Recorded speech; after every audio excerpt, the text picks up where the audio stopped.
Allahu Akbar. Bismillahirrahmanirrahim. Alhamdulillah Rabbil Alamin. Assalamualaikum warahmatullahi wabarakatuh. Isang mapagpalayang araw po sa ating lahat, mga kaibigan. Ito po ang Kawal ng Demokrasya, Kawal D. Carbonell.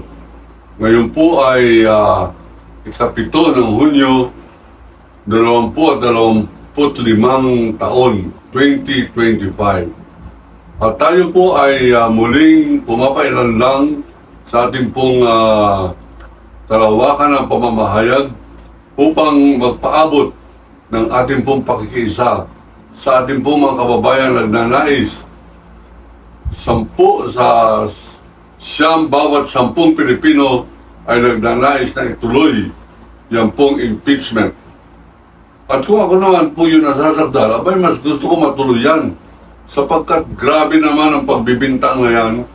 Akalain po ninyong lahat ng uri ng pagtampalasan sa ating batas ay binibintang na lang kay Sara Duterte.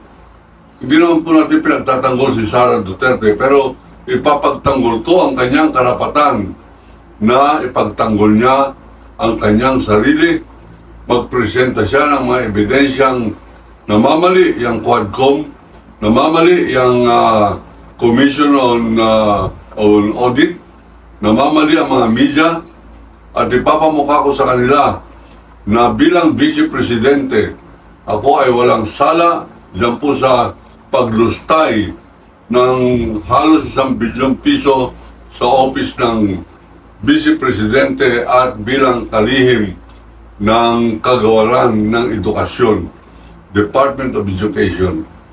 Ngayon mga kaibigan, ay nakikisa tayo doon sa mga nagbubuo ng People Power Movement na magtutungo po dyan sa Senado upang iparamdam po natin dito sa makakapalang mukha ng mga senador na ito sa pangunguna ni Chis Escudero at ito mga tagatahol na unggoy ni traidor na dating Pangulong Rodrigo Roa Duwag, traidor Duterte, na yan sila Bato de la Rosa, Robin Padilla, Bongo,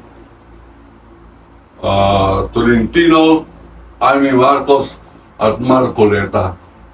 Abay, pag napabilang po kayo dyan sa barkadahan na yan ng mga traidor sa konstitusyon, abay, dapat po ito lilitisin natin balang araw. Pero sa ngayon, bayaan po muna ninyong magkaroon ako ng pagkakataon na may paliwanag ko po sa dami po mga nagtatanong sa akin pong libro, yung ating pong aklat na A Country Run Like Hell, ang isang bansa na pinapatakbong parang impyerno. Ang cover po niyan ay si Rodrigo Duterte, yan po. Ang author po niyan ay si Waldy Carbonell, yan po naman ang itsura. At doon po sa mga umorder ng libro, sapagkat ang polisiya o policy o kalakaran ng ating pong opisina ng Quad Media Publication ay hindi po tayo tumatanggap ng bayad bago po ipadala ang libro. Ang ating pong patakaran ay ititext po ninyo dito sa numero na ito ang inyong pong buong pangalan, complete address para po sa delivery, at pag natanggap na po ninyo yung libro at saka lamang kayo magpapadala ng GCash, 1,000 po ang isa nito, 218 pages, at ito po ay dokumentado. At nais ko pong sabihin sa inyo na kalahati nito ng mga ebidensya ay nasa ICC na po, International Criminal Court. Sinabmit po natin, lalo tigit yung pong ebidensya natin tungkol sa pagbobomba ng Holy City sa Marawi, yung pagbobomba ng sundalo natin laban po sa mga walang kalaban-laban ng mga Muslim na babae, matanda at mga bata. Abay, nandiyan po sa aklat na yan. At ito, ayon po sa ating informant sa loob, ay nagigimbal daw yung mga miyembro ng International Court of Justice o International Criminal Court sa The Hague, doon po sa mga revelasyon natin na hindi totoo na merong ISIS Maute Group. Meron po talagang Maute family. Apelyido po yung Maute, parang De La Cruz. Ayan. Parang Miranda. Apelyido lamang po yan. Kaya lang, ginawa po ng Duterte administration ay ginawang terrorist group. Yung Maute, yan po yung nagtitinda ng mga perlas dyan sa Green Hills o sa St. Francis Square sa Cubao. Binulgar po natin yan. Yung totoong istorya ng Marawi Massacre. Massacre po yan. Pangmalakihang pandarambong ng mga militaring Pilipino doon po sa yaman ng mga negosyanteng Maranao na nakatira dyan sa Marawi City. Pagkabomba, mga kaibigan, ay pinupulot yung mga ginto, pinupulot yung mga perang hindi po ibinabangko ng mga Muslim. Nandiyan po sa kanilang mga dingding ang kanilang mga pera. At ito po ay sumambulat, nagkalat. At isa po sa mga ebidensya po natin na yan ay yung pong mga na-interview ko ng mga biktima. Person-to-person interview ko sa mga biktima ng bombing na yan, lalo tigit yan pong mga sisters and brothers ko sa Alpha Phi Omega Fraternity.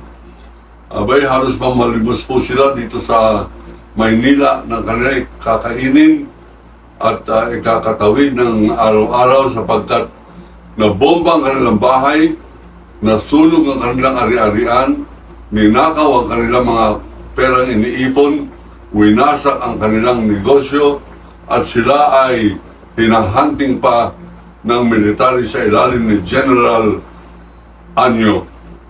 Sapagkat di umano, ang mga Muslim na negosyante ay nagpipinance ng ISIS Maute Group.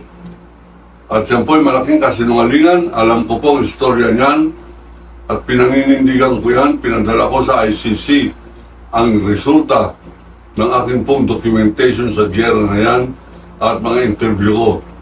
At ito po mga ibang mga ebidensya ay isusumiti po natin sa June 17 kay General Nicolas Torre III sapagkat meron po tayong ebidensya na ang patuloy na criminal activities ni Michael Yang ay hindi po nahihinto sa paglisan ni Duterte papuntang Netherlands. Tuloy-tuloy ang criminal syndicate ni Michael Yang dito po sa Metro Manila at ang kanyang mga kaalyado, mga drug lord at kaalyado niyang kasama po dyan yung Richard Lin ay naglilipa na pa rin hanggang ngayon at patuloy na namamayagpag at mukhang ito po ay hindi nahuhuli ng CIDG. Pero ngayon sapagkat ang CIDG po ay para pong malapit siyang kay General Torres sapagkat siyang huling happy niyan, ibinigay po natin ang ating pong findings, ibibigay po natin ang ating mga findings at ebidensya kay General Torre para makatulong po tayo sa kanyang pagsugpo dyan po sa mga kriminal dito po sa ating bansa. At doon po sa mga nagnanais na umorder po ng libro at naka-order na po ng libro, humihingi po tayo ng konting pasensya doon sa mga hindi pa nakatanggap ng libro. Hindi po naman namin kayo sinisingil ng bayad. Kaya hintayin na lamang po ninyo. Ang gagawin po ninyo ay pakitext uli ang inyong pangalan at ang inyong complete delivery address at papadala po sa inyo sa loob ng 48 hours lamang. Ito po ang telepono po ng ating pong opisina. Sana po ay maintindihan po ninyo ang pagkakadelay sapagkat yung po mga pinadala ninyo noong araw na address at mga pangalan ninyo, nakalagay po yan sa aming computer, nakalagay yan sa aking laptop. Ito po yung ninakaw ng masasamang loob sapagkat pinagtutulong-tulungan ng mga masasamang loob na ipahinto ito pong kawal ng demokrasya. marami pong comment dyan at lahat po ng comment ay atin po binabasa, pati na rin po yung basher, yung mga troll na nagsasabing kawal ng katangahan, kawal ng demonyo, ang kawal ng demokrasya. Abay, wala pong basihan yan sapagkat ang dapat pagbabasihan ninyo ay ano ba ang pinakikipaglaban ng programang ito. Ang pinakikipaglaban po natin ay ang katotohanan at ang ating pong pinakikipaglaban ay ang katarungan at kalayaan at soberenya ng bansang Pilipinas. Ngayon, kaya po natin pinapaigting ito pong ating pagpapakalat ng ating pong libro na A Country Run Like Hell ay sapagkat marami pong humihiling ng marami pang na magkaroon daw silang librong ito ay nauubos na po ang ating pong mga sipi. Huli na yata itong last 100 copies natin. Kaya po, ang kanilang suggestion ay magpa-reprint na po tayo at atin na pong inumpisa ng proseso ng reprinting ng ating pong libro. Kaya nga po pinapaigting natin ang pagbibenta pa ng mga natitirang libro para meron po tayo magamit sa reprinting cost na humihingi ng 50% down payment. Yung po mag-i-imprinta natin pong next 1,000 copies edition. So mga kaibigan, muli, humihingi po ng konting lambing ang inyong kawal ng demokrasya. Umorder na po kayo, papadala namin kayo ng libro. Papalawakin po natin itong sirkulasyon ng ating libro sapagkat nandito ang mga ebidensya kung paano pinapatay ni Rodrigo Duterte ang media broadcaster na si June Porras Pala. Yung pong pag-amin ng pumatay si Arturo Las Cañas, yung kanyang affidavit ay faithfully reproduced dito po sa libro na ito. Andito rin po yung account ng tunay na nangyari sa Marawi Massacre. Nandito rin po yung mga testimonya ng mga ulila ng De Los Santos family, Kim Ramos family, at marami pang ibang pinagpapatay ng tukhang government ni Rodrigo Roa Traidor Duwag Duterte.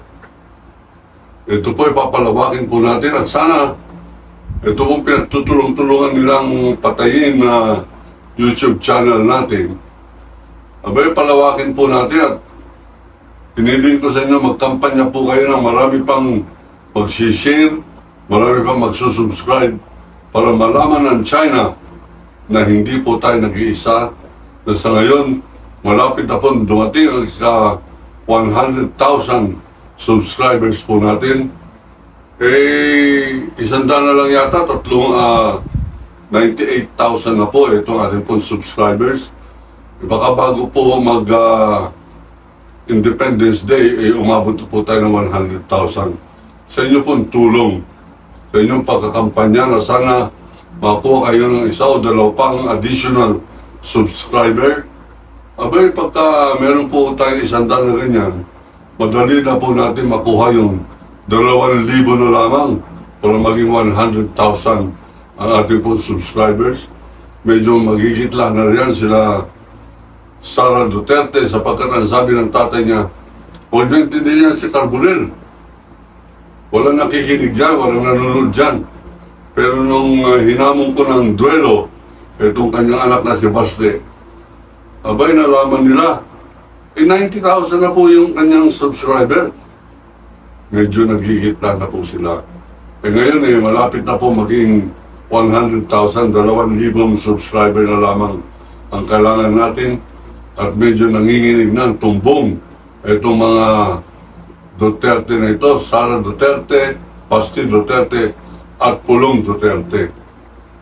Alam po niyo, si Pulong Duterte, meron po tayong media man na nakausap, taga Davao. Abay, tinerorize niya pala yung isang Davaoenyo na kanyang tinutukan ng panaksak. At yung pong hawakan ng panaksak, yun ang kanyang pinapanakot at sinusuntok-suntok doon po sa noo, sa muka, nung pong kanyang tinatakot na bugaw. Na di umano, nagkaroon sila ng usapan na yung babaeng i-deliver sa kanya ang pinangako ng bugaw ay 10,000. Ngunit itong si Pulong, bagamat bilyonaryo mga kaibigan, 1,000 lang ang binigay. E di nagreklamo yung bugaw, sabi niya, boss, kawawa naman yung babae kasi ganito, ganyan. Ang pinag-initan niya yung bugaw at kanyang nilabasan ng palaksak at pinagtulong-tulungan, batok-batukan, gulpihin ng kanyang mga bodyguard na panay di baril. Kaawa-awa naman yung bugaw na yun sapagkat wala na siyang armas, hindi pa siya lumalaban, nagmamakaawa pa siya. Abay, tinututok-tutukan ng punyal, mga kaibigan. Yung panaksak na wala na po sa holster. Iwawasiwas ba naman yan sa harap ng ilong mo? Siyempre, ninervyusin ka. Baka, yan po ninyo, isa sa mga araw na ito ay ating pong hahamunin yan si Duterte na magtalian ng sintron at maghawakan kami ng punyal.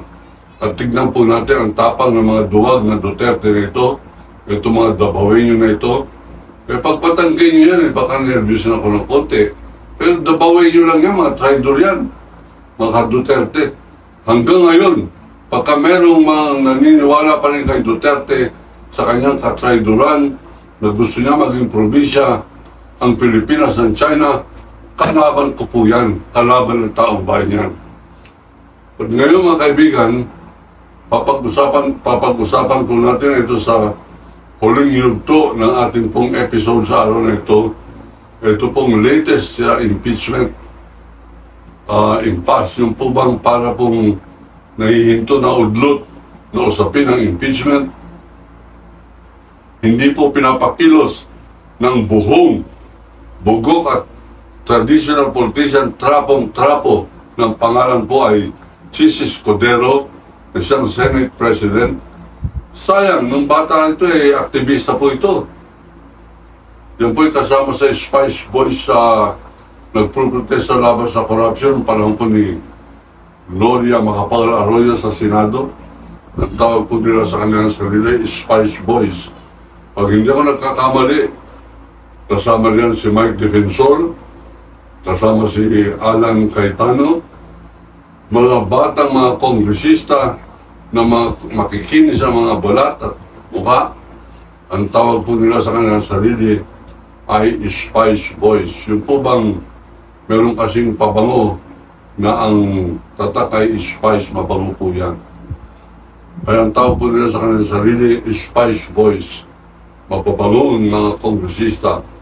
Ngayon, at naging traditional politician na, naging senador na, at yumaman na masyado, at meron siya na pangasawang magandang babae, ng pangalan ay Heart Evangelista, abay naging traditional politician na, naging trapo.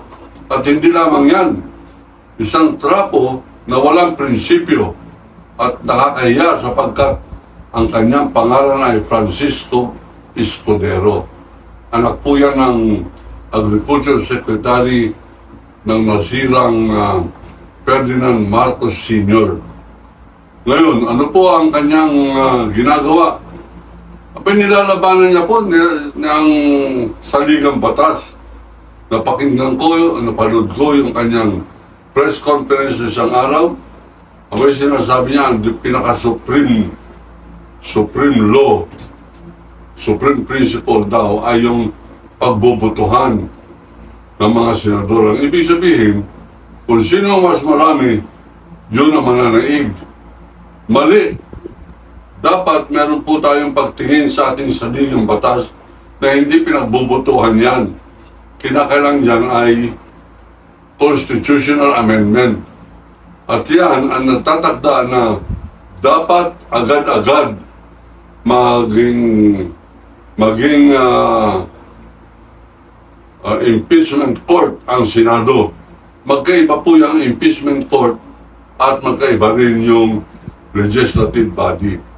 Yung pagbubutuhan, kung itutuloy o hindi, legislative function yan na hindi po maaring mangibabaw sa konstitusyon o saligang batas.